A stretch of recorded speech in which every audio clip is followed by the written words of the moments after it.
There are people who live to be offended. They're called progressives. They are offended by Confederate statues, by monuments that celebrate white supremacy and colonialism, by Trump supporters, by Trump himself, and by those who refuse to get on their knees and grovel before Black Lives Matter. Well, I've got news for them. I don't give a rodent's rear end if you're offended by the following. I'm white. I don't feel guilty about slavery, segregation, the Trail of Tears, or the treatment of Chinese railroad workers. Because, now get this, I didn't have anything to do with any of this. I'm no more responsible for these injustices than the Indian of today is responsible for the black hole of Calcutta. The idea of racial guilt is absurd, and white privilege is a myth. Where's the White Miss America contest, the White History Month, and white entertainment television? And now we have the Black National Anthem that's going to be played before every NFL game. Where are the quotas and set-asides for Caucasians? Folks, I love America. I believe American exceptionalism. America pioneered representative government guided by a written constitution. We fought a war with 620,000 dead to end slavery. We defeated Nazi Germany and liberated the death camps. It was our arms that kept communism from conquering the world. Our factories and workshops produced floods of inventions and products that benefited humanity. What country has done as much, especially in 244 years, a relative hiccup of time? I'm a Zionist. Today there are more Christian Zionists than Jewish Zionists. Modern Israel is a miracle and a fulfillment of biblical prophecy. And my heroes include George Washington, Andrew Jackson, Abraham Lincoln, and Teddy Roosevelt. Washington and Lincoln were indispensable men.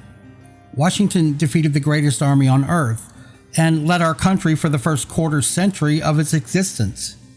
Lincoln saved the Union and inspired generations with his rhetoric. Andrew Jackson, the hero of the Battle of New Orleans, represented the pioneer spirit. And Teddy Roosevelt. Roosevelt led the charge into the 20th century, the American century. And together they gave us a country so free. People like Bernie Sanders, Alexandria Ocasio-Cortez, and Rashida Tlaib can dump on it without fear of reprisal. I think police officers are generally decent, honorable men and women who are doing a difficult, dangerous, often thankless job. You couldn't pay me enough to do it. Besides risking their lives every time they go to work, they are on the daily insults to bear. They are the punching bag for the nation. And like our military, they are all that stands between us and the abyss. I sleep better knowing that 37% of U.S. households have one or more guns. That's why we'll never have a Holocaust here. Europe has had the divine Knights of Kings, religious persecution, communists, and Nazism. We have the Second Amendment.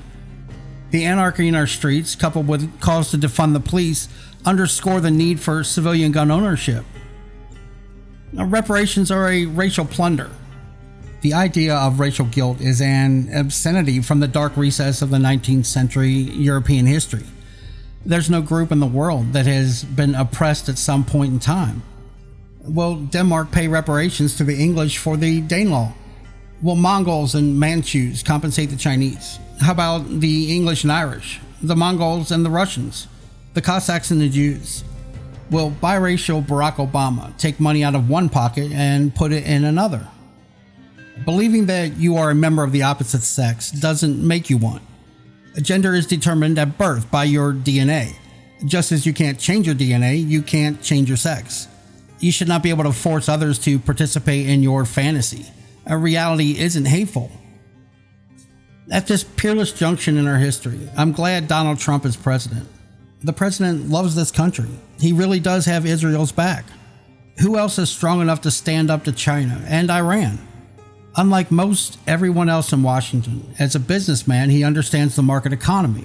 He's giving us judges who deliberate instead of legislating, and he has the guts not to be liked. Lastly, you have the right to disagree with me. You do not have a right to try and silence me. Being offended doesn't trump the First Amendment. Attacking statues and assaulting those with different values is brown shirt behavior. Generations of Americans have died for freedom of speech, not freedom to suppress speech. To say you are offended exalts your feelings above everything else. It's not an argument, but a call to end discussion, an admission of intellectual impotence.